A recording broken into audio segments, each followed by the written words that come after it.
This is Crow Inquisitors, an actual play RPG podcast about exonerated criminals doing the dirty work of a corrupt church. I'm Caleb, your host and game master, and you're about to listen to episode 11 of the show. Let's talk briefly about the calendar of Serragon. This session is told in montage, over the course of a little more than 2 months. In the original recording, I spend some time talking the players through the calendar of the world we are playing in.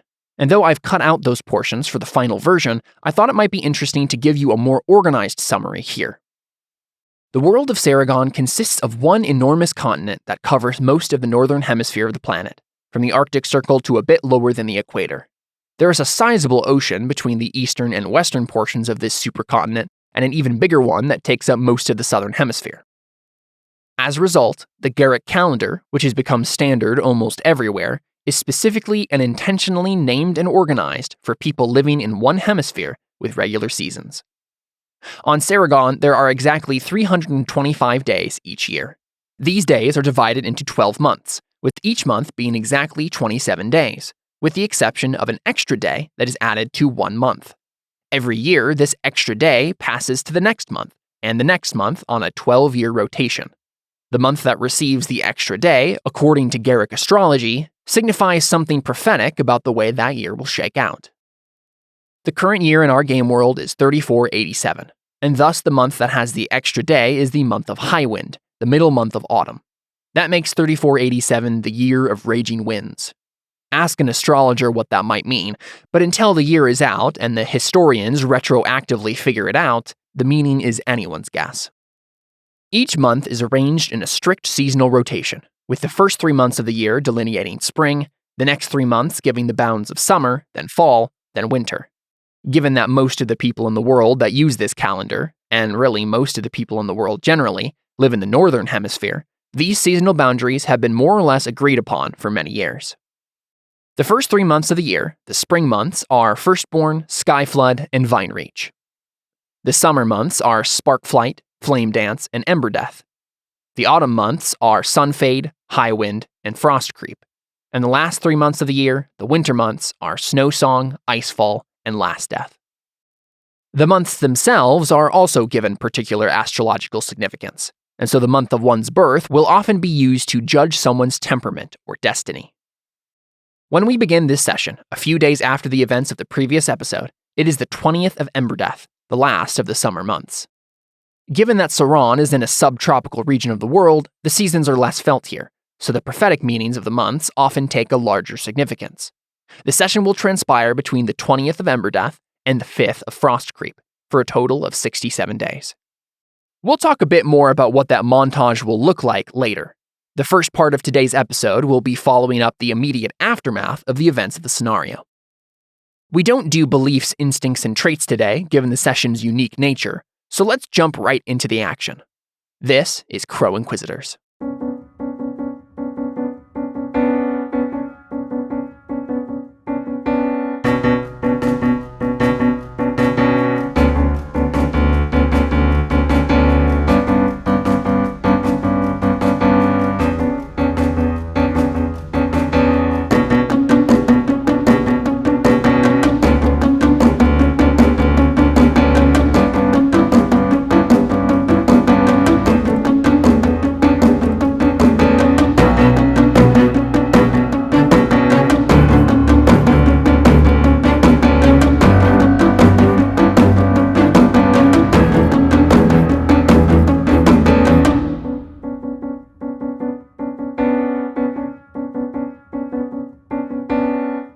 We are live with the Burning Wheel.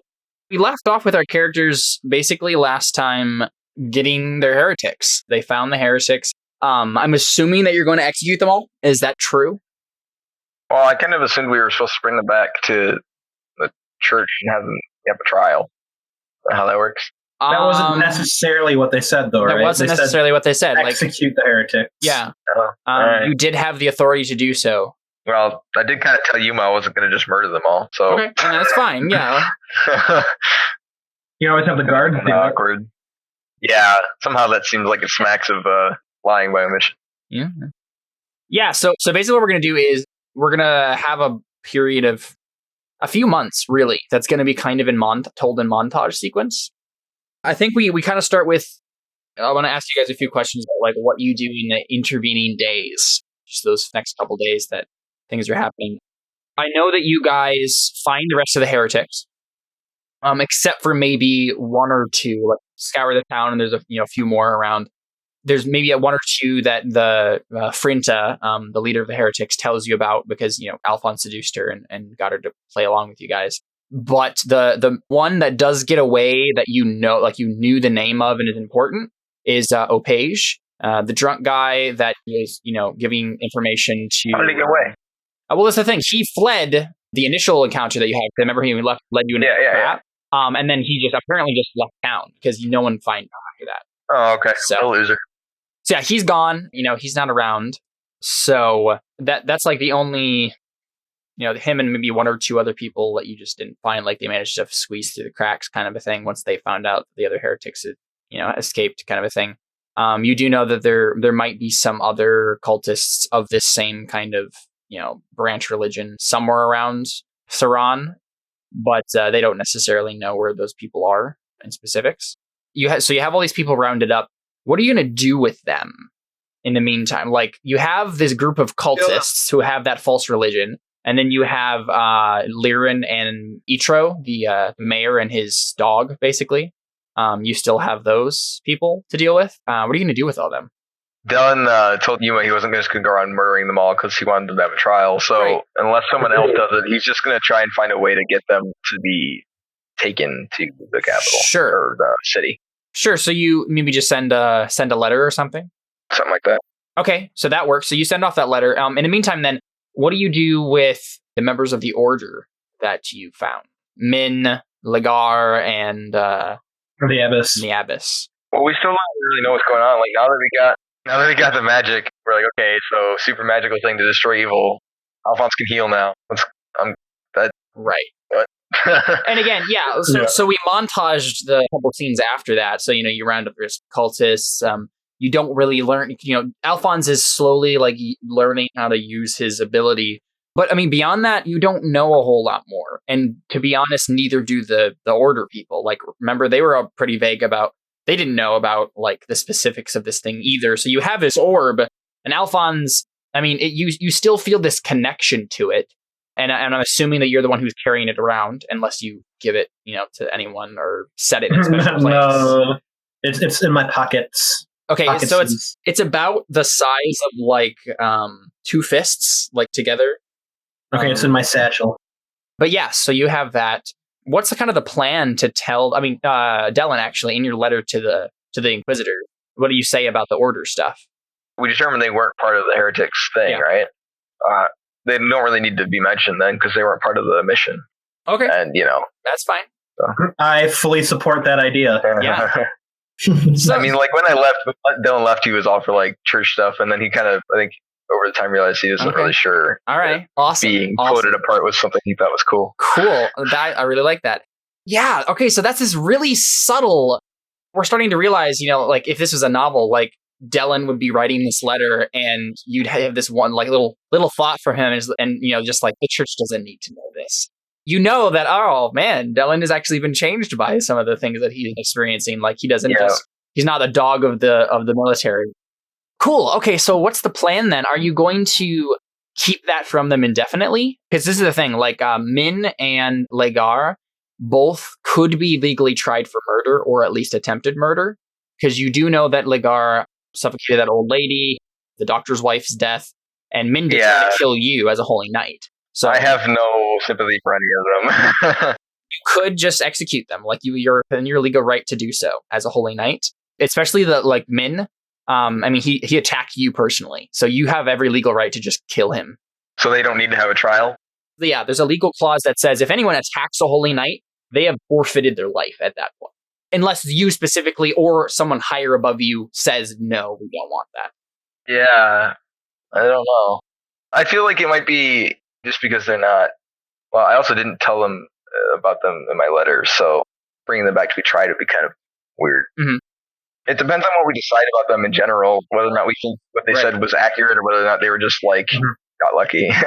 I'm sure Theo and I both want the abbess to be, smacked on the wrist. Oh yeah, definitely, yeah. Because she kind of gave me magic. And you guys both have the hots for her, so... Yeah. Well, I technically don't. I'm above that. Because of that, and the fact that she did nothing but lie to her face the whole time, I actually like her the least.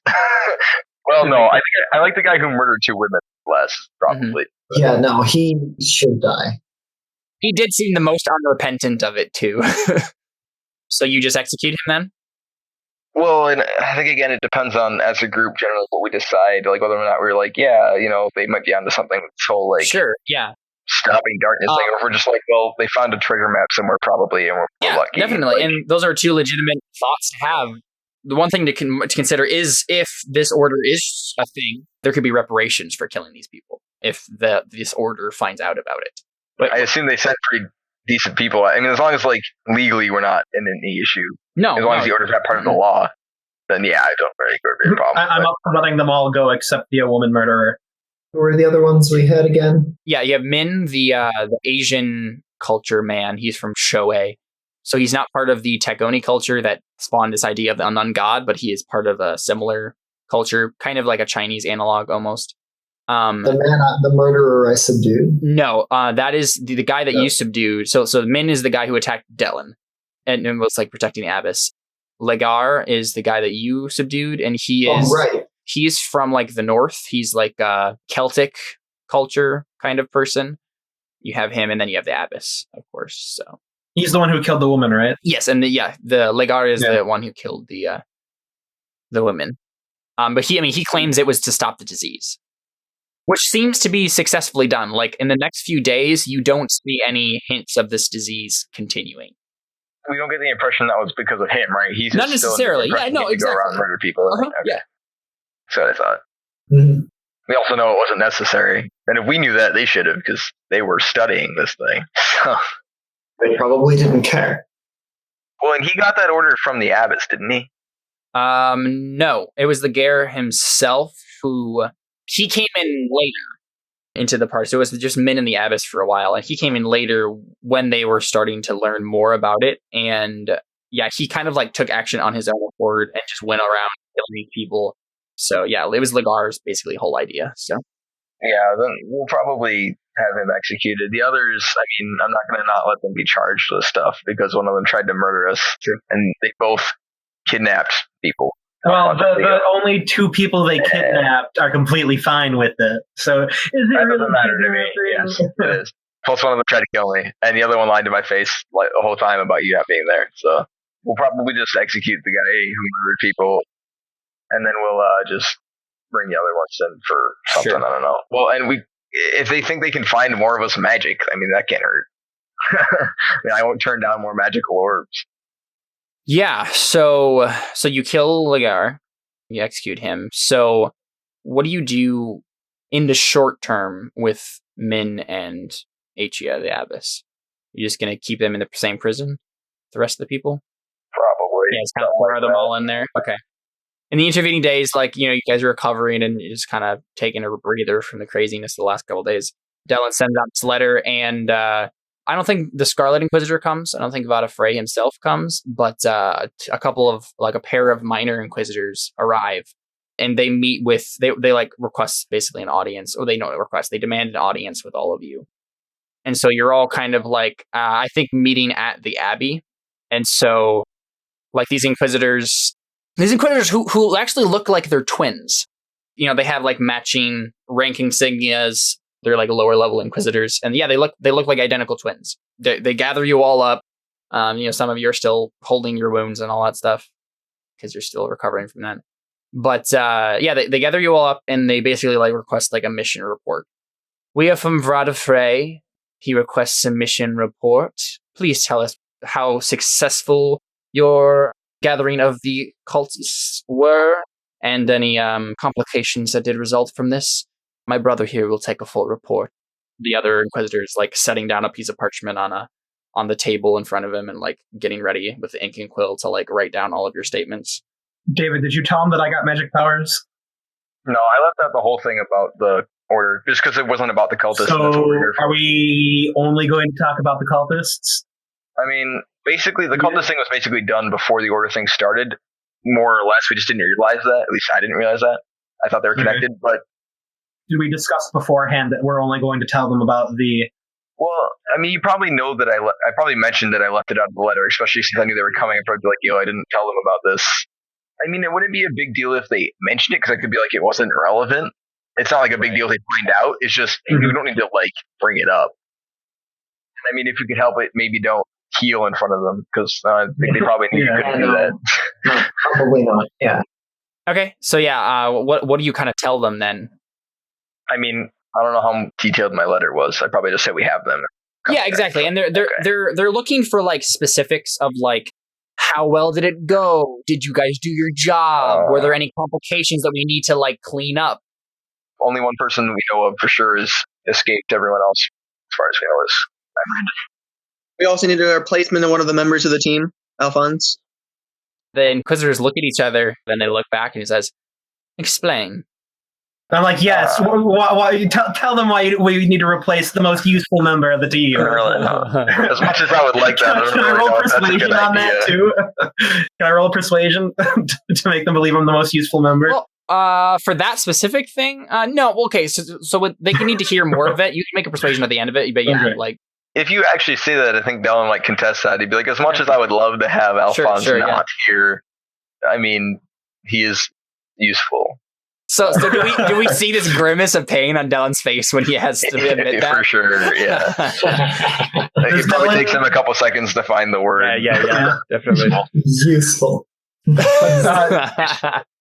Quick question, David. Does Dylan start to see just a tiny bit of a shift in Alphonse's morality? I mean, I think just the methods in which you were useful probably just reinforced that. But at least he's not willing. Because, like, I mean... Because I'm not sleeping with anybody. Like, well, yeah, but most of it was... You're not? Yeah, and I haven't drinking alcohol once, except the very first day of the adventure. So should I not tell them how Connor killed a little girl in her entire Probably family? not. Oh, no, you can say that. That's a can of worms I don't think we want to open. Complications-wise, we should probably indicate that the mayor of the town and his right-hand person are also right in on it, and that they tried to have us kill him. The mayor wasn't a part of the cultist stuff. He was a part of the order stuff.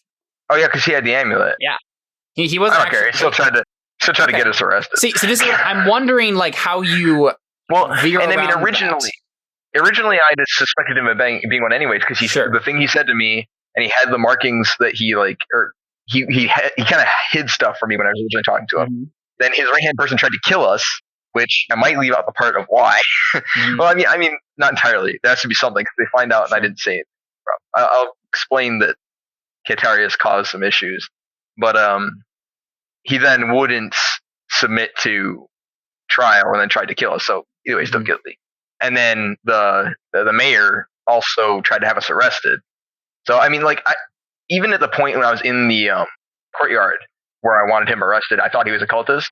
So I just go on that stuff because I didn't find out any of the other stuff till later anyway. Mm-hmm. I mean, for all I know, he was both because he made signs of being possibly in league with the cultists. Yeah. And the only thing I know about him being ordered is he had the amulet. They might have been trying to come get it from him for all I know. So what do you say exactly then to the Inquisitors when we get to the conversation of the mayor?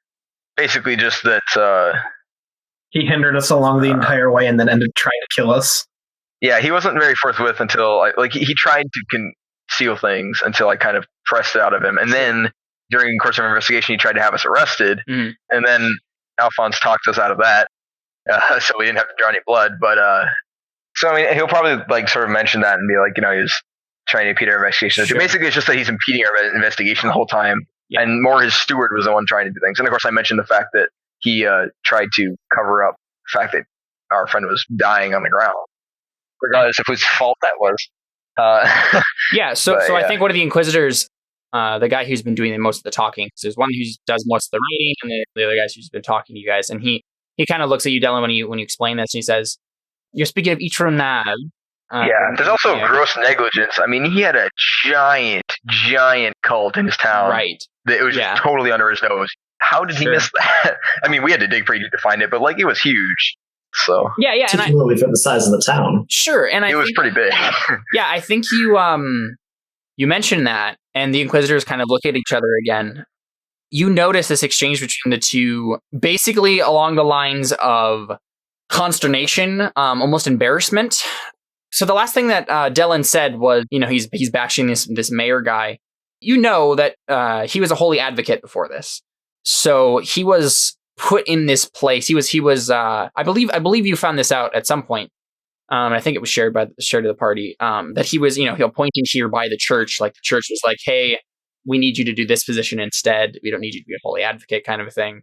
And so he was specifically placed here by the church. And so you notice this exchange between the Inquisitors, and it's like, oh crap, we were the ones who put him here. So, so that's what you notice. But yeah, so they kind of like brush past that after that initial exchange, and then continue to just ask questions. And I think they're talking to you, Dylan, because Sergio is still kind of out of it because he got stabbed. And I think just for narrative's sake, because he's not here. Yeah, I guess that would have counted as a complication. Sergio got kind of wrecked. Well, yeah, Sergio got wrecked, Cantarius got wrecked, and Theo got wrecked. I mean, they asked for complications, right? So that might be the thing. BT dubs. So I think Sergio's still on bed rest, so he's not able to be in this conversation. So they're looking at you as like the guy to talk to, which is interesting because you weren't necessarily that at the beginning of this, but it seems like through the course of this scenario, you started to become that person, like it or not. I think it started to be accepted by most of the other people in the party that you are the de facto leader. Yeah, so they ask you, so what would you like us to do with them? Referring to the mayor and his dog. He says, well, the steward's a dangerous man. He's unpredictable, and he's has no love apparently for the church. But the mayor himself, he seemed more, just an impediment and a negligent leader than anything else. I mean, I only suggest, a demotion or a loss of office. But I think his steward deserves more than that. Okay. I mean, as gung-ho as Dylan is, not everything has to be execution. Okay. All right. So, as much as... What are you talking about? I mean, not everything. Like, if you steal a potato, I'll probably only cut off your hand. Okay. Yeah, so I think the Inquisitor says, all right, we'll bring the mayor back for a trial. He will most likely get a demotion and maybe some more reprimand than that. But we will let the court system decide his fate.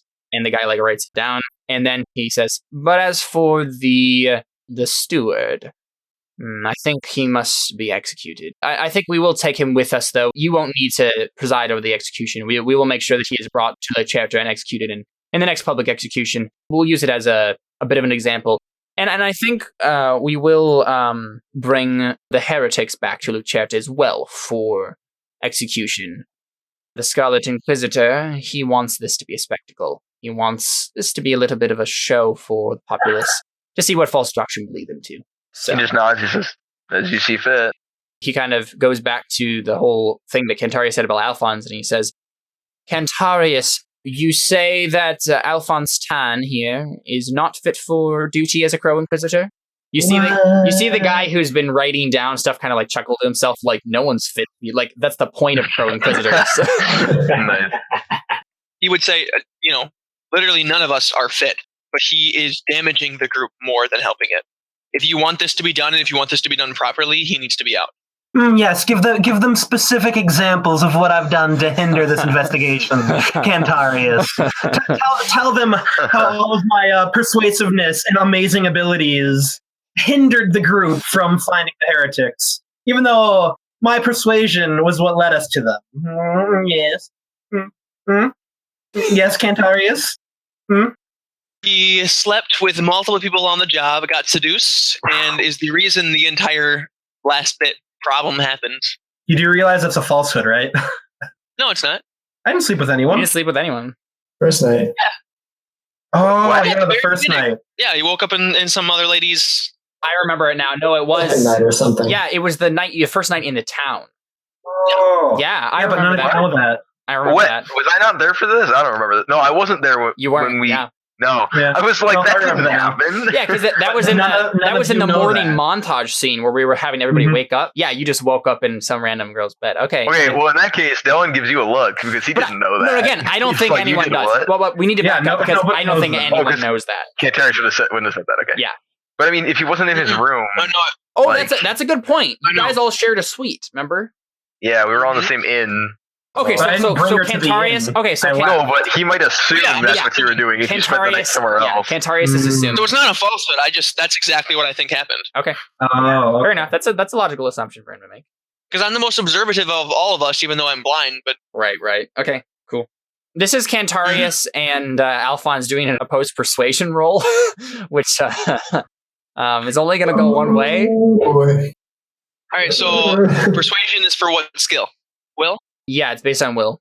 So what's going to happen is Alphonse's successes are going to be doubled. I like this. I got 16. So you got 16 Oh, Yeah, literally got a 0. because you're doing it untrained. you got 0, Connor. I had all the things how Connor hindered the mission and said, if anything, he was the To be biggest fair, hindrance Connor, that was to the pretty mission. dangerous trying to call somebody out Yeah. like that. Oh yeah, Yeah. it was. I'm the mature one. I wasn't going to say anything, but now that Cantarius is calling me out on these false accusations, I feel like I should bring up all of Cantarius's shortfallings, and Okay, then I mean, spew them See, all. this is the thing. I mean, I think this is just part of the same persuasion roll, right? Like, whatever you say about Cantarius, they're going to Yeah. believe you. I'm like, oh, for some reason he's not blind anymore either. What's up with that, Inquisitors? Okay, so you just tell them about the whole try to kill the mayor thing? Yeah. Yeah, and I think they kind of shrug it off. I mean, I think they're like, well, I mean, we ended up arresting the mayor anyway. It worked out. Like, you're a Crow Inquisitor. Like, you didn't actually mess up anything, so, we don't really care. But I mean, I think when you say, yeah, he's not blind anymore, the Inquisitor, like, looks closely, and he's like, by the great God. Execute him. He's a heretic. What? No, I don't actually say that. I was about to say. Yeah, that logically. he asked you, Cantarius, he's like, how did this happen? I have been making myself blind my entire life. My vision is my power source. Right. Yeah, and I think he recognizes that right away. He's like, you're a seer. Very nice. And he like the second Inquisitor like writes this down. And then, yeah, the guy rolls up the scroll, looks up at you both, and he says, very good. I guess you're a little bit more useful now, aren't you? And then they just both leave. So they both go to leave, and the guy who's been doing all the talking turns back and he says, we need you to stay here for 3 months. And he kind of like goes to turn away again, like as if that's the only explanation he's going to get. So I'm like, vacation, eh? And he looks back and he says, no, we're keeping you in hiding. You do remember that you're technically supposed to be at a remote monastery learning the ways of the church, right? I forgot about that. Yeah. Like, oh, all right. And- And then he kind of like goes to turn away again, and then he realizes, he's like, fine, like I'll give you more explanation. He turns back and he says, there's a bit of a rebellion happening right now. We want to keep you under wraps and here safely before... Wait. So your own people are rebelling, and you don't want a group of deniable operatives to help you. And they kind of both look at each other, and they said, we only follow orders. Our orders are to tell you that your orders are to stay here until further notice. The rebellion should die down, but it will take us some time. It's rather large. And then they just turn to leave. Are you going to give us spending money so we can, not starve to death? Can we use the mayor's place because he doesn't need it? Oh yeah, definitely. Okay, yeah. So that's Sweet. that's what he says. Yes. He's like the mayor's house is now yours. Oh yeah. And then he turned and he says he says until we find another mayor, Sergio will be acting as the standing mayor for Estol. Can I request that Yuma, instead of being brought with us and executed, like be assigned to us as a servant? 'Cause she has like 6 sword fighting, and that would be really useful. Plus, like that's the excuse. Really, I mean, Dylan wants to keep her around because he wants to learn from her. Right. Okay. Yeah, sure. Yeah, so he wants to request basically to keep her as a servant, more or less, not like a A slave. yeah. Here's the thing. Let's go with Yeah, that. slavery's legal in Saran. I was just trying to avoid it. Except, mostly for foreigners. Yeah, Oh yeah, well she's foreign, right? I think Serrano technically have rights. There's a lot of serfs, but actual slaves can only be foreigners. Okay. So yeah, he just like waves his hand backwards, like sure. So yeah, Yuma is now your slave.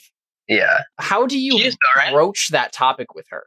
Do you come up to her and say like I saved your life kind of a thing, or Well, I already know that she doesn't care. Like I tried to do that already with the coin, and she basically just tried to kill me. So clearly, the way to do this is not to tell her like I saved your life, be thankful, because she's going to be more focused on the part where I just sent everyone else to go die. His thing's probably going to be more along lines of like, I'm sorry I couldn't help anyone else.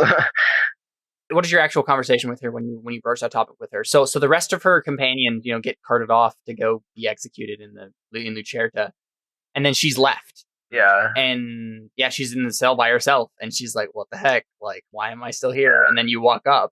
Does she say anything when I walk up, or does she wait for me to say the first thing? I think she waits for you to say the first thing. Okay, so I think he pauses, like hoping she'll say something. Yeah, and she kind of like looks at you questioningly, like, "I need answers." Like she doesn't even have to say it. Like. Yeah, so I think he sighs in preparation of the verbal beatdown he's about to get. Yeah. And he's just like, I convinced them that you would be a useful servant or something. I don't know. That was my excuse. And I'm sorry I couldn't do anything for the others. But you'll be staying here with us. Or with me more specifically, I guess. Oh, wow. Not like in that way, but Wow. I think she totally takes it. Dylan's not good at conversation, unless he's telling people to like get wrecked. But yeah. so like I think she has this like her face just pales and she looks at you and she says, "Excuse me? So I'm not going to be your prostitute." Oh, he holds his hand up. He's like, no, that's not what I meant at all. Well, what did you mean, unholy knight? Oh, that guy. Yeah. Like, I mean, I saved your life, and I'm just apologizing I wasn't able to do it for the others. I know that your life doesn't mean nearly as much to you as theirs did. And then you see the inkling that she's on the verge of breaking down. And then she just sucks it back in and it's gone. And she says, "You're the one who started this. You could have finished it. But no. You're just going to send them off to die because they believed in something. That's what your church is. They're monsters. They kill anyone who disagrees with them and calls it doctrine." Yeah, that's pretty much what. Yeah. He kind of lifts his hand up to his head and he's like, "And the assault on the nunnery. I mean, the murdered nuns. I mean, what was that? That was two ideologies clashing and people dying. What's the difference?" Yeah, and I don't think she was expecting that question. She says, "I was not our shepherd. Frinta was. I just follow." Yeah, it's just like, and Frinta will pay for spilling blood, but if I have anything to say about it, you won't. I mean, I feel like there's a role here. I hope not. The thing, like, those words could persuade her, but there has to be dice behind it. I don't have things, though. Persuasion. Yeah, can I preach at her? That won't work. She doesn't have the same religion. I mean, I guess we could try. I don't really know if he expects her to, like, I don't think he ever expects her to be cool with it. Like, right. Just, it's not that he's used to having people do what he tells them to, yeah. and them having to, but I feel like it might be a little bit different, because it doesn't feel to him like I think like he owns her. He just did that so that she wouldn't be away. Uh-huh. So he doesn't, I don't even think, consider it like that. Like, that was just an excuse because he didn't want to get in trouble. Oh, definitely. And I get that, but she definitely doesn't see it that way. Like, she's like, yep, I'm your slave, and you're hoping that there's going to be a point where I'll break down and then you can have sex with me. Like, this is, I see exactly where this is going. Yeah. You're an idiot. Dylan's probably too thick to really notice that. So he's probably just going to have to get her to understand him not actually doing anything. Sure. But so I rolled really badly, like horribly. Yep, you did. 1 against me. Basically what that looks like is, I mean, she's going to do it. She can't have no choice. And I think she realizes that pretty soon. Like, she's just like, okay, fine, whatever. I don't even give a crap. Like, I'll be your slave, whatever. Like, but you can tell she's looking for an opportunity to just leave and escape. Yeah. But I mean, you're diligent enough that it probably won't happen within this 2.5 months. What was her actual reaction to that terrible roll? Because he's probably just like, I don't know. I said what I said. That I didn't want her to get killed for the clashing ideologies. Yeah, and I think she doesn't buy it. She's like, no, that's not your reasoning. Like, I can see right through you, Dylan. Right through you. Just like every single one of those pigs. So I think he holds his hand up, and then he like grabs her sword from. I assume it's just strapped to him. He brought it with him, and he like hands it to her, and he's just like, "I've got 2.5 months to practice. I need a partner, a training partner." Yeah, she's just like, "So what?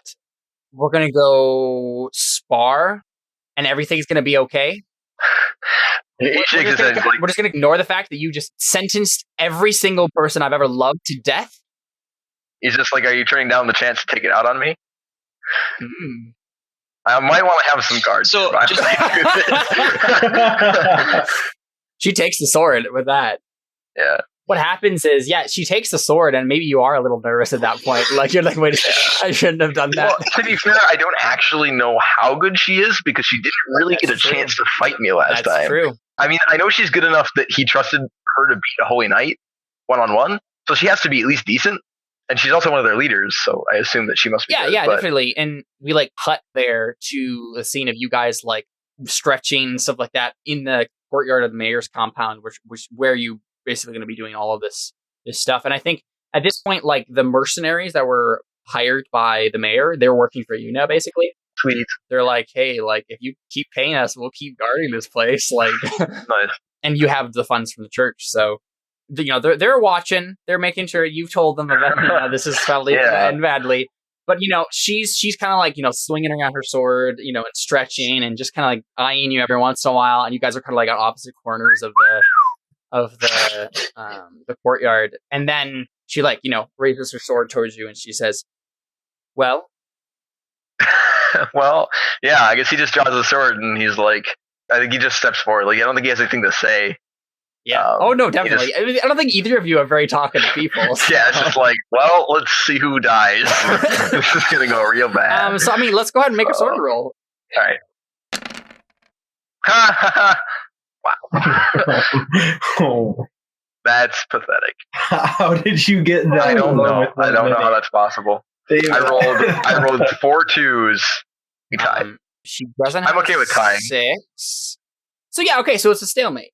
I'm okay with that. Yeah. So you guys, like, I think she starts kind of tentatively, just kind of like taking some jabs, and you easily block them. And then she just starts kind of like picking up the pace faster and faster, and you just match her. Like you're just like, yeah, I see what you're doing. I know exactly what you're doing. You just keep going back and forth, keep increasing the pace until you're like crazily like dodging, swirling around this courtyard. And then there's some guards like playing some dice like on the steps of this, like go up to the main entrance, and they just stop and they just look at you guys, and slowly all of them just stop what they were doing, and they're just like stopping and looking at this. And you guys just fight to a stalemate, and you eventually just like stop and start taking deep breaths. And I think that's the moment where she looks at you, and you have her grudging respect. Sweet. Like at least I won't get stabbed in my She still hates your guts, but she respects you as a swordsman. Maybe that'll count for something when I'm not looking. So you guys hole up in the mayor's compound. That's awesome. Alphonse, one thing actually we need to discuss is where do you get your power from? What's your power source? Is it going to be Narani? Are you a favored? That would be kind of cool. That would make the most sense. That's the middle ground of those two things, right? Because you were thinking about being a gifted or being Giddy the Faithful trait. Mm-hmm. You could do both. Like that could be directly related to Narani. So you don't come at Narani in the same way that the other people do. Mm-hmm. You just ask her for your powers. Can I still ask her for stuff that's unrelated to? Yes. And being a favored means you have like this telepathic bond to the goddess.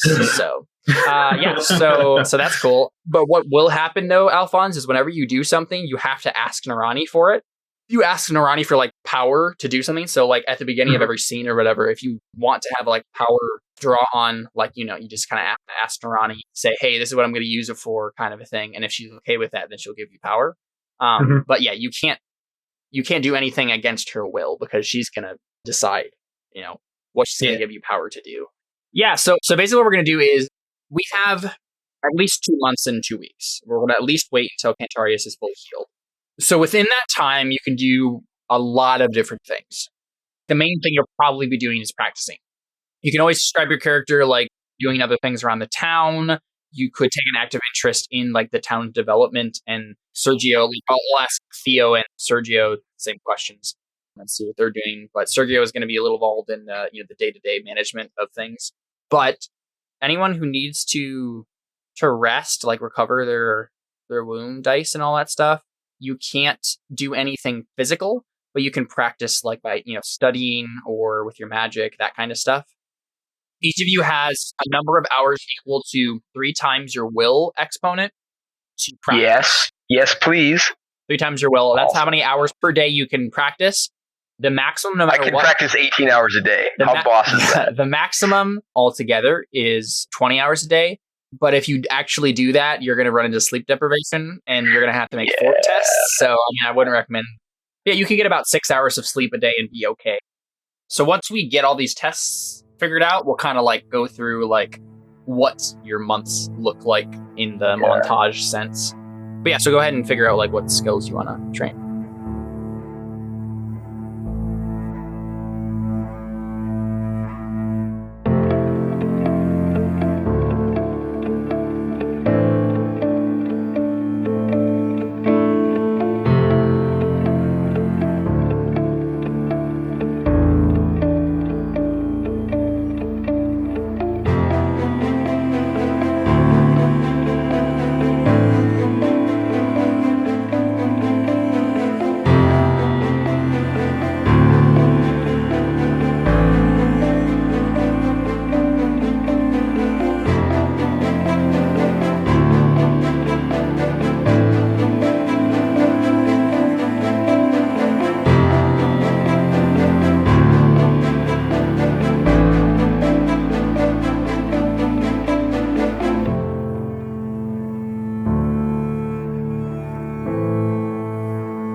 We're fading out from the recording there, as we spend some time doing math and marking several tests using the practice and instruction rules.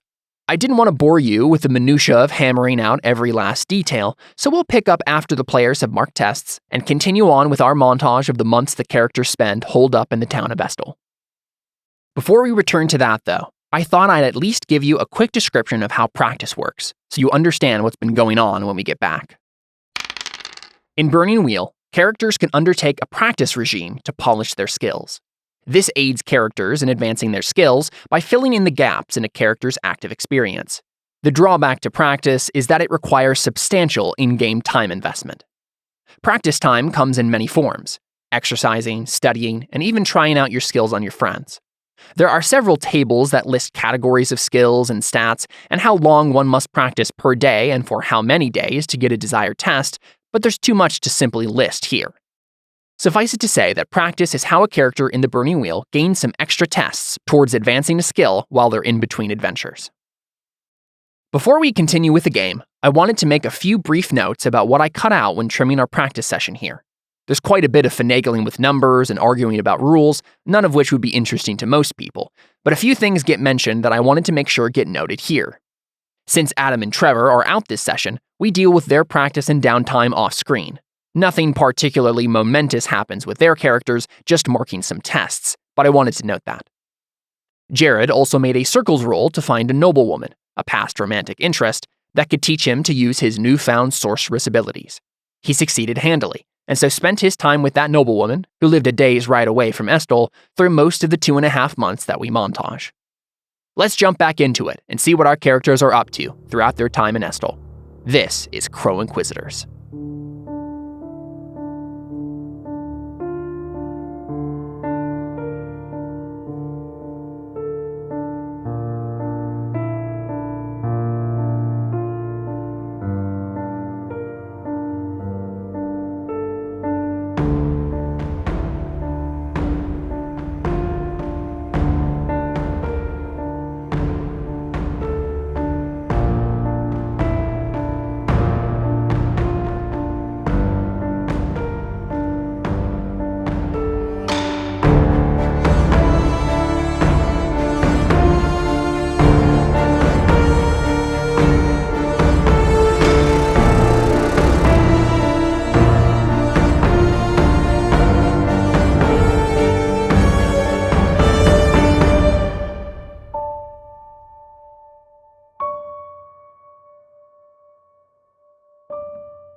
Well, that was really productive. Holy crap.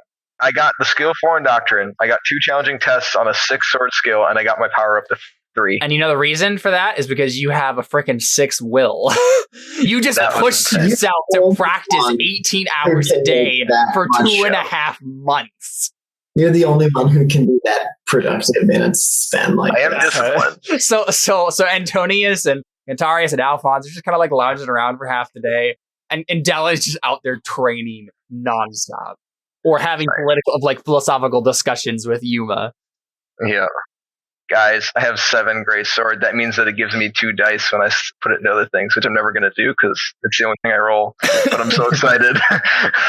So happy right now. Shaking his head. What are you guys doing with Min and the Abbess while you guys are practicing and whatnot? Like, I mean, for the 4 hours that I guess I'm sleeping for those 4 hours. I was going to say I'd be watching to make sure people don't try and jailbreak them, Alphonse, Theo. But I don't really have time to do that because. Yeah, I jailbreak them. I mean, then I'll just have to hunt them down and kill them. So don't do that. I do want her to give me the Abbess to do a astrology reading or whatever on one of those days. Okay, yeah, sure. Can I get an instructor to teach me will? Go ahead and make a circus roll for that. That's a bit harder to find. The app's going to be 4 because you don't have circles you don't have a setting in the village. What would you be doing is you'd be trying to find a city dweller who happened to live in this place. Hey, look, I failed. I think what happens is you do meet someone. You meet a Taconi monk. He's in the shanty town of the village, which is by the coast. There's a bunch of crappy huts and stuff like that. Yuma lived in one like that because she was a foreigner. So yeah, what does this look like, Connor? Why are you... I think you specifically try to find this person because you're half Taconi. Maybe the Taconi monks are known for their concentration will type stuff that they are always doing. Yeah, maybe you go to the foreign quarter here to specifically find, maybe you heard about this person from the marketplace or something. That makes sense. So you knock on the door, and this old wizard. Knock on the door. What do you do? I don't know. Probably knock on the door. Oh man. This old wizened Taconi man opens the door and kind of looks at you, and he kind of explains. He's like, "Yes, I'm looking for somebody to help me practice discipline and to train my mind." Good day, and he closes the door. It's your first test, Connor. Yes, because the old hermit in the woods always shuts the door the first time until he proves himself. I mean, it's about will. He has to be willful. Wax off. Yeah, you have to be willful. You can't stand down. Come on, son. I will not take no for an answer. Well, too bad. You hear some clanking of dishes. I could help clean your house. There's silence for a little bit, and then the door kind of cracks open. He's like, "I thought you said you wanted training in the art of discipline. If you're here for cheap labor, I would gladly pay you a penance. It's very dirty." I will trade you cheap labor for training me in the arts of the will. He kind of thinks about it for a second, and he's like, "No good." Closes the door again. Okay, well, I just intimidated the crap out of him. What does that look like? I will put a curse on your children and your children's children. I do not believe in curses, and I have no children. Go away. I am a curse. I have spent my entire life unwittingly blinding myself, and everything I ever done in my entire life has been to working against me, and I am a living and walking curse. I have the power over you. If you do not train me to keep myself under control, I will curse you. Everybody around me dies. Yeah, okay. The odds are going to be 5. Okay. You can do it. Oh my gosh. Did you roll badly? Yes. You rolled badly. Oh, you have wounds. That's why. That sucks. Sorry, bro. So I think he opens the door again and he says, "Then maybe you should just kill yourself." Ooh. Have a roll of persuasion. Just beat him up. I'm going to mend his house. Yes. Yes, I will mend his house. No, that's the best. This hut is broken down. It's horrible looking. It's the worst place ever. So you just start. What's up? Let's make it up to. Okay, cool. Fork stuff into that because you have stuff you could fork in, like junk. I definitely want to do that. Yes, junk-wise, that makes perfect sense. And then scavenging, you could probably fork in as well. Yeah. You can do it. Yay! Wow. Just barely. That's crazy. Yeah, so you start like grabbing pieces of scrap wood that you find, scrap metal. You just like scrounging around the foreign quarter and the rest of the city, buying little tidbits of wood and lumber and stuff like that from different people and marketplace, stuff like that. And just over the course of a few days, I think you build up this guy's house. You fix his windows. You put in some panes of glass in. You just make this guy's house look nice. And I think he doesn't say a word. I think he just lets you do it, and he just watches you. Yes. And I see him watching me because I'm not blind anymore. Yeah. Eat it, read it, and weep. Yeah. And then by the end of that, I was about to say that. By the end of it, he just comes up to you and he bows very deeply to you, and he says, "Are you ready for your first lesson?" Probably not, no. And then he smiles and he's like, "That was the right answer." And then he leads you into his house. Yeah, so you just spend the rest of your time doing that. You get a bunch of tests for will. You have 7 days left over that you can spend doing other things. Antonius. I am training my knife skill, steel, because it was cheap, and power. Who are you spending your time with?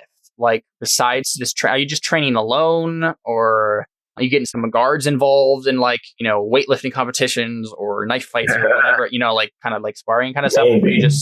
Or do you just kind of do it on your own? Probably my power is going to be just like working the forge. That's sure, yeah.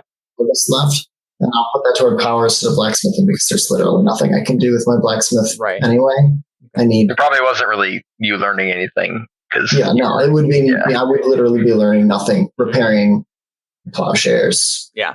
So this is the thing. Yeah, Antonius, you kind of become the de facto blacksmith for the town with your remaining. That's true. The other one did get kind of killed. You know what I mean? Like the other one died. Is that a role that you fill willingly? I feel maybe a responsibility to fill it until someone else can. This brings up another thing. We need to do lifestyle maintenance roles. Except no, actually, we don't really need to, because the church is basically just providing for you. Yeah, plus we're living in someone else's house. Yeah, I don't think you need to. I think you're fine. Let's just. Also, just a quick question: how much money is left in his house? For the church to liberate. Nothing actually. There's no money or valuable items actually in his house. And Dylan, you might find that odd, but that's dumb. Is there anyone in particular in the town that you might just grow fond of, or you start to get to know a lot of the farmers in the surrounding area because they come to you with broken tools and stuff like that they want fixed? I would think I would become familiar with the local barkeep. There was the tavern right next to the smithy, and probably just farmers around the area. I'm not sure if I'd make specific. You might meet some of the guards. Yeah, it's only going to. That's true. The quartermaster probably. Okay. And but I don't know that I'd make friends in 2 months. Okay, sure. Yeah, that tells us a lot about Antonius' character, though. If you see this kind of montage of all of these people, all your characters doing stuff, we see Antonius have casual conversations with people, and he helps them out, and he's a nice person. He doesn't really connect with any of them. They're not really like him, He doesn't know them. Which is interesting, too, because, you don't really know your companions either.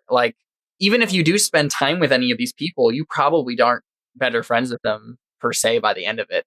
They're all kind of horrible people in their own ways. So, yeah, we see this montage of Antonius doing his blacksmithing stuff and all that. We have that whole scene with Cantarius, with the monk. He spends a lot of his time there, and so he's, a little bit isolated from you guys. What does this do for your psyche? Are you starting to kind of forgive yourself for the craziness of the past? No. Okay. But why would I? Again, how are you dealing with it, though? How is this helping you? I'm bettering myself, better to be able to judge more people. Because I feel like I have now inherited this burden and this duty in order to judge the world because I have been judged so harshly. Yeah. I've been able to accept the judgment, and so I've been able to accept the fact that I have been judged, and that I needed to be judged. So I feel like everybody else now, I feel like I am the only one who understands it as a good thing to be judged. Yeah. So I need to be able to judge everybody else. Definitely. So the guilt doesn't go away. The guilt doesn't change. You just kind of project your guilt onto everybody else, and you say, all right, well, they're guilty too, so let's take it out on them. Oh, man. So I think what happens, Connor, or Cantarius, is that your friend, the monk, he just gets sadder and sadder the more he gets to know you. He sees this darkness inside of you, and I think he talks to you about it at some points. Like he says, you are a dark soul. You should think about traveling towards the light. But the light is scary. How would you respond to that kind of? Kill him. No, I just would say, you just don't understand. This is my duty. Yeah. And I think that it honestly doesn't affect him at all. He doesn't blame the guy. Mm-hmm. He doesn't he's not angry about it. He's just that's just the way you're going to be. I love your character so much. Yeah, so this monk just gets sadder and sadder until when you get to the end of the whole 2.5 months and you've recovered, it gets to the point where he just says, I have taught you everything that I know to teach you, and I feel like I have failed you. And he kind of puts his hand on your shoulder and he says, thank you, Cantarius Tasuki. And he kind of bows to you and he's like, I will keep you in my prayers. And you see this just single tear just kind of start to go down his face, and he just turns away from you and just says, you should leave now. Yeah. Right in the heartstrings. Kill everybody. I understand. Yeah. No. He says, why can't you see that what I'm doing is right? How can you do this to me? He kind of turns back and he says, you are doing this to yourself. Ooh. You are creating a hole. You are creating a void within yourself that cannot be filled. And I snap and I say, then why was I here? I thought I was here for you to fix me. And he kind of winces and he says, I have given you 2.5 months of my life. I am an old man. Every moment counts. Please, I ask one thing of you. Let that time not be wasted. And then he just turns away again. So you accept this as the way I am, but you're not going to fix me. He turns back in a fury and he says, I have done everything that I know how to do. You have one job. You must change yourself. I like this guy.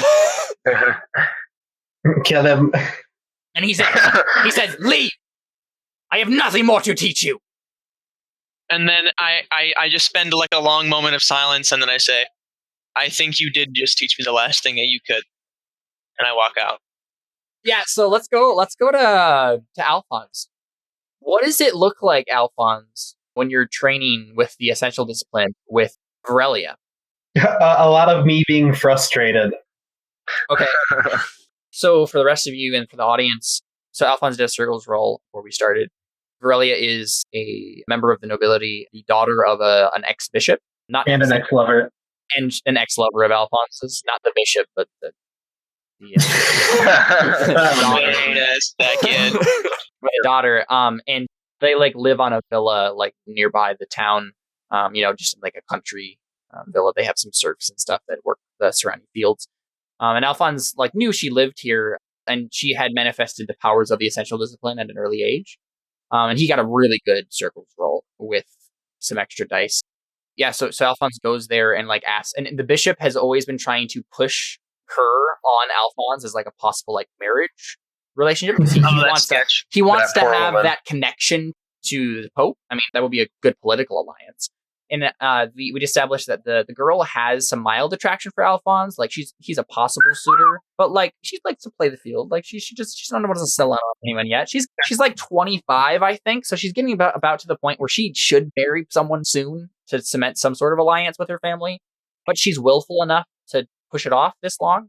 So Alphonse, yeah. So I'm imagining this is like a very difficult thing for you to do, to have to learn from somebody.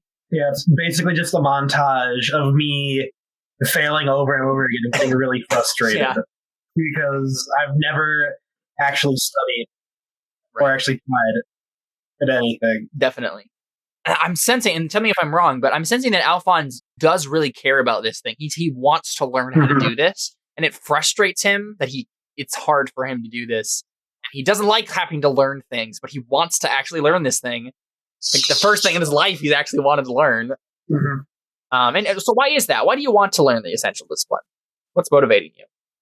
Well, for one, I want to better myself after basically everything and my possible daughter being murdered by Connor. Just a little bit of an eye-opener. I was curious if it was going to be something like, yeah, I actually care about people and I don't want that to happen, or if it was a simple selfish thing like, I can use this to gain power over other people. But it's nice to know that Alphonse actually has some goodness in it. I mean, that's obviously like a fringe side back of the head thing, like, I can totally use this to screw over the church somehow. Yeah, definitely. So what does it look like when that kind of comes to an end, when you guys finish your training? And I think what happens is she's called to court. She had like some sort of like fancy ball that she was attending, and she's going to stay in Lucerta for a while. And so she's like, all right, we can't finish it. This is about a week before the end of your 2.5 months. And she says, like, well, Alphonse, it's been interesting as always. And she's like a raven-haired beauty, that dark and mysterious type. She's not introverted, but she's definitely like aloof. She likes to keep herself aloof from people. But it's hard to get. Yeah. And so she curtsies, and she says, "Will I see you again?" Hopefully. And I just sincerely want to thank you for this. This is the first thing in my life that I've actually tried and put effort into, and just want to thank you for being there for that.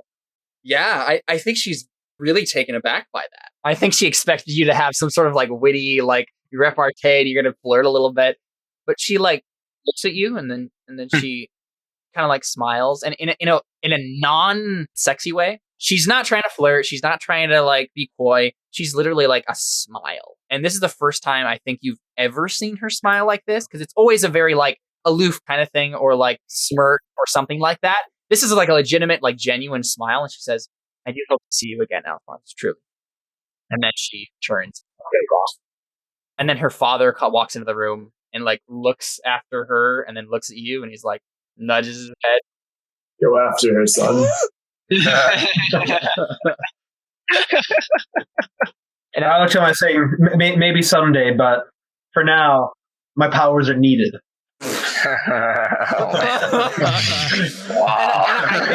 I think he just almost laughs at that, and then he realizes you're serious. Are you actually serious, or are you just kind of joking around? Yeah, half and half. Okay, yeah, so I think he laughs a little bit, and then he's just like, oh, well, good luck, Alphonse. And then he, what story did you give him when you came here? Because obviously you didn't give him, I mean, I'm sure he's heard of the whole, like, almost got executed and then went to go join the monastery thing. What's your story that you gave him to let you be here? I'm probably just telling him roughly the truth. Roughly. Yeah, and I think he's a really coy, like, intelligent man, and he understands that like this all needs to be under the radar. But he wants the political alliance, and so he's fine with you just being under his roof. He's out of the way. No one really comes to visit him anymore. He's an old man. He's like past his prime. But he's a very intelligent man. And he was at court a lot. And yeah, so I think he like, waves you off with good intentions, and he says, "I hope to see a wedding ring on that hand soon. And I would have preferred that another one would be on my daughter." Wow. And I think the reason why he's not super shocked by like your philandering constantly is that he was exactly the same way when he was younger. And you've heard plenty of really raunchy stories about this old man. He had a very wild past. So, but yeah, so you go ahead and ride back to Estol, and then you get your fortune told by the abbess. What is the Abbess and Min? What have you been doing with them during this time? Have you guys locked her up in the Abbey or something, or what? Because she's not the Abbess anymore. She's not qualified to be that. I mean, as far as whenever Dylan's aware, he would just be keeping them in the cell, but he's gone most of the time, so it really isn't enforceable. Yeah, I'm pretty sure we were all basically gone the entire time. Yeah, it's true. They're kind of just we haven't been fed in 2 weeks. Well, again, I think the guards would just feed them. Yeah, they're just in jail, I guess. Okay. Yeah. So Alphonse, you go to the jail then and have your fortune told. So how detailed do you want this to be? You want this to be just a horoscope kind of a thing? You will find someone that gives you something in the next month, something really vague, or do you want an answer to a specific question?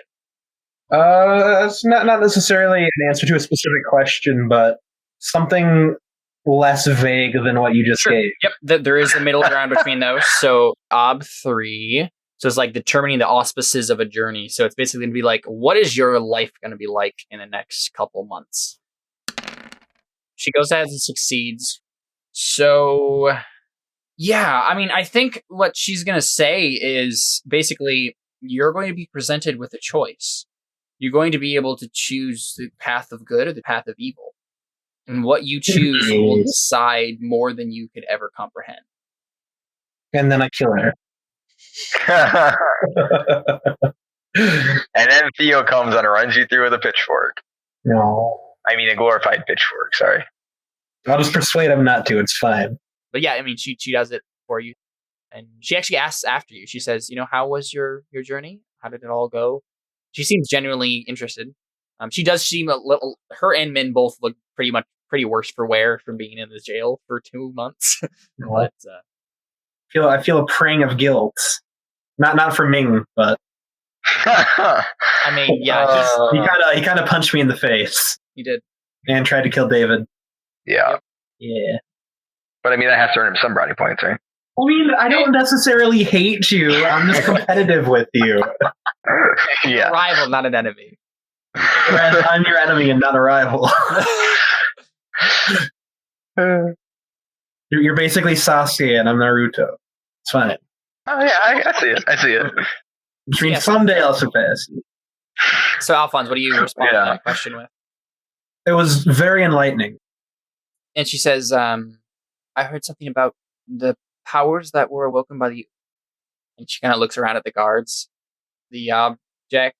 She realizes that she's getting treading on really sensitive information and a bunch of guards around. So you were practicing? Yeah. Well, and your terse response to that tells her all she needs to know. I think she just understands that nothing is ever going to be the same between you two. And she knows that it's all her fault. She knows that she's been lying to you the whole time, but she does actually feel this pang you see in your face. Oh, I've screwed up another relationship, haven't I? And so she just kind of nods and she says, well, good luck then. And then turns away and goes back to sits down in the cot. Dang it, you're making Alphonse develop a conscience. I know, it's great. Let's talk about how your relationship with Yuma has been developing. Yeah, and so as we continue to montage these months with your character, we have these scenes where. How are you responding to Yuma all throughout this? How are you trying to interact with her on a daily basis? I mean, I think he's basically as non-Dellen as possible. He tries to be as gentle as he can, which I'm sure he's not very good at. But just because he knows she's going through a lot and it's pretty much entirely his fault, and he also doesn't want to be stabbed in his sleep. So okay. So I think, and he wants to learn from her. So So I think what we see is this slow, gradual change of her attitude towards you because she senses this. You're bad at it. You're really bad at being gentle and trying to be caring with these things, but you're trying. Yeah. And she does appreciate that. About the month mark, you start to realize that she understands what you're doing and she appreciates it. And she's had that process of grieving now that she's kind of past that point, at least the initial stages of it. And it still hurts a lot. And she still knows you're responsible and she still hates you. But she understands. As we all do. Yeah. She understands that you don't hate her personally, that you don't hate those people personally, you were doing your job, and though she still thinks you're wrong for doing it, she understands that it was never a personal thing with you. You don't hate these people, and maybe like through your talks with these foreign doctrine things, you're asking her genuinely, right? And I think what we get from the above view, like of the audience, like I don't know if Dylan truly understands this. Probably not. But that's the thing that really gets her. You asking about this foreign doctrine, those are the moments where she feels like you're truly trying to connect with her on a personal level, that you actually care about what she says, and that you're like, I'm assuming that you don't like try to correct her with this doctrine. Like you don't, you're just genuinely trying to learn about it. And I feel like he probably asks a lot of questions. Yeah. Like he's probably like, well, so in our doctrine, which is because she knows it's based on Tigoni, there's this. So like, what about this? Right. Definitely. If we were looking at a chapter of this from her viewpoint, like if this is a novel, we would get all these thoughts from her, like, I need to convert this man. Like, I can do this. Like, I can make him see where I'm coming from. I can convert this person and she realizes at this point that you are not a monster. Like, you never try to advance on her sexually. So you never try to command her to do anything except for spar with you and to learn about her doctrine, which is things she would do anyway. And so, like, and you give her food. You don't, like, I'm assuming you already said you're nice and gentle to her the whole time. And so, she realizes that there is a good man here, but he's just under the sway of false doctrine. Like, he needs to be converted. He needs to be saved. And I think it gets to the point where, like, at the last month and a half of this, it gets down to that question. Like, towards the last couple weeks of this time, you know about the doctrine now. You know the fundamentals. You know the differences. And she asks you point blank. She says, "Would you ever consider the fact? Would you ever consider the fact that you might be wrong? That the doctrine that you hold is false, and that I was expecting like a proposal. That our doctrine is correct." And she doesn't ask this in an arrogant way. She you guys have been very blank with each other the whole time. Very straightforward. And so she just asked you that. So I think he kind of takes a deep breath and he's like, I know in recent times that the church has written in things. That's not, those aren't inspired. I have trouble even considering those truth. He says in the Tigoni, the old Tigoni, the more aligns with, I guess, like the stuff they haven't written already, like they haven't written in. He says, I have been asking you these questions because the church is not the holy God. Because I know that the church does not speak for him. I know that. Not anymore. Have you said any statement like that outright? Probably not. He's probably been super conservative, about conservative about his answers. Yeah. Yeah. So she says, "Really? So you don't blindly follow the church?" And she kind of it's a kind of like a playful jab.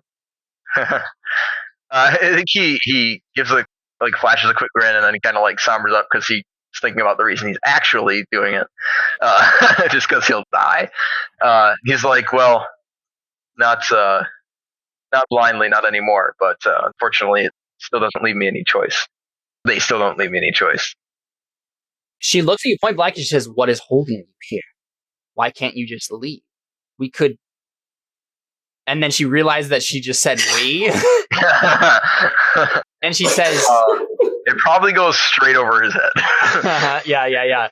But that she kind of backtracks and she says, "There are places in Tigoni where one could get away from all that, where one doesn't have to worry about the church and its doctrines.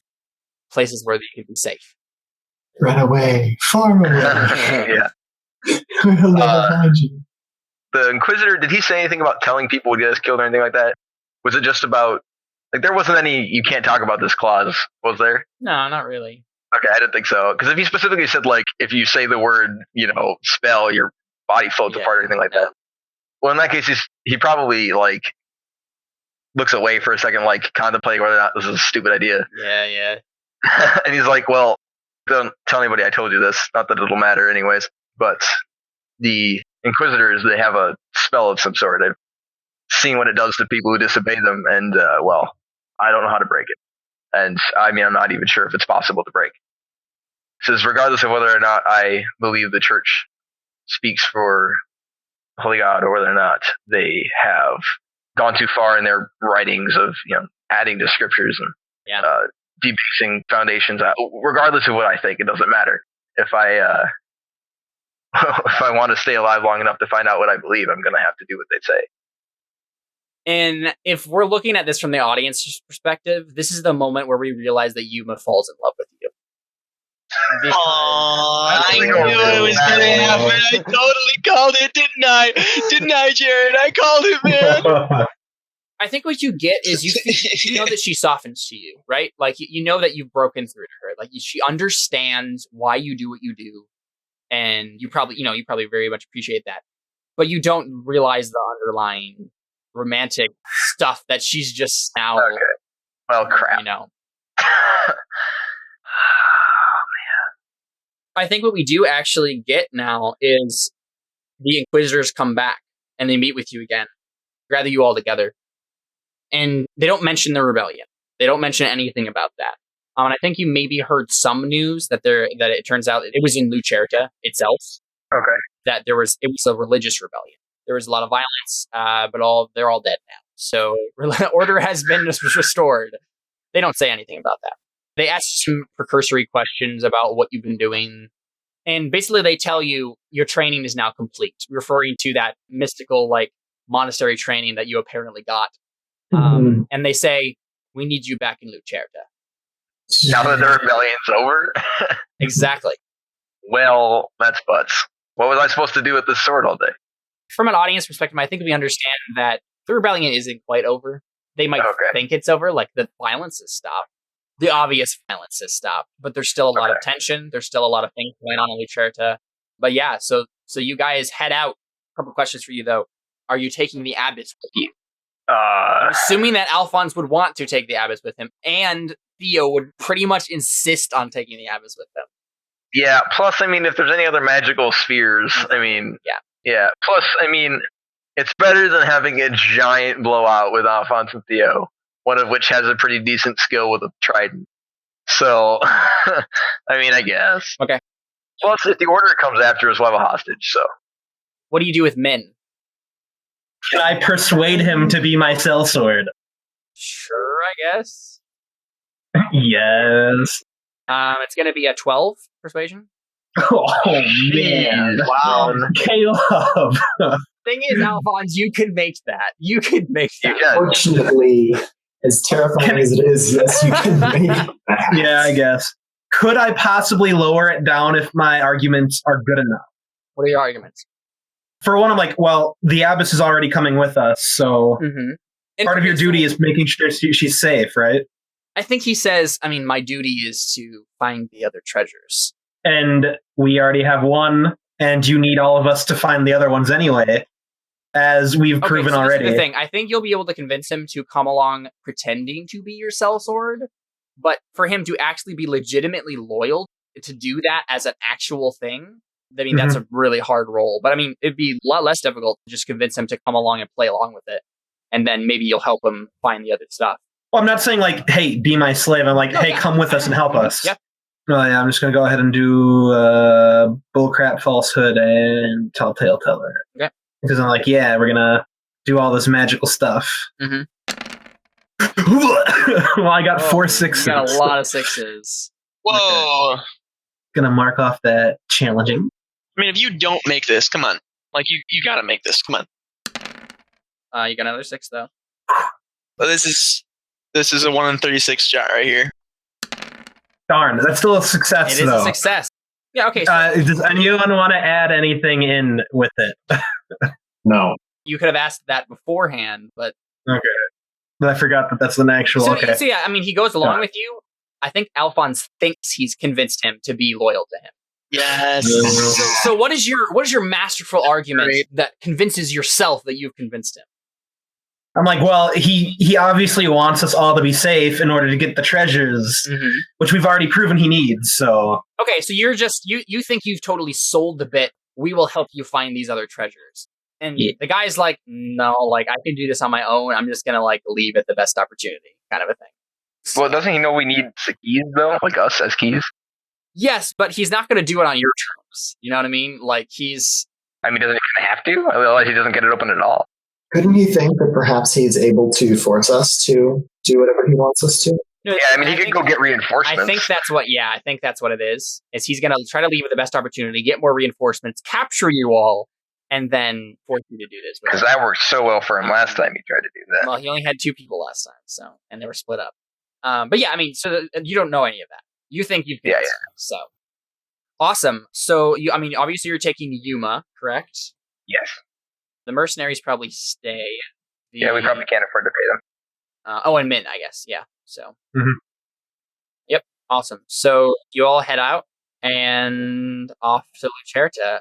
The last shot we see are the 3 graves: the blacksmith, his wife, and their daughter. Oh man. Oh. Good job, guys. We did a thing and got a whole lot of people killed. And do you know what else is there? Green smoke. No. Oh, thank goodness. Antarius' broken staff is laid. Falling so slow. How did that get there? Like Brado. I'm assuming I kind of set it on fire. I thought, because that's the thing, I thought Cantarius might have set it upon their graves, like, I'm sorry, kind of a thing. No, there's a pie. Oh no! Oh no! Yes, there's a pie. I clearly missed something. Yes. Same. No, I made them a pie. You made them a pie. At the beginning, remember? Oh yeah. I was not here for that episode. I started everything. No. Yeah, I gave the dad. I was going to give the daughter a pie, and the dad one that accepted it. Except his exception was he looked at me and said, "Get away from my family," and threw it on the ground. And I was so upset, and I freaked out on him because I was like, "That was a good pie, man. What's wrong with you?" That's so good.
That was episode 11 of Crow Inquisitors.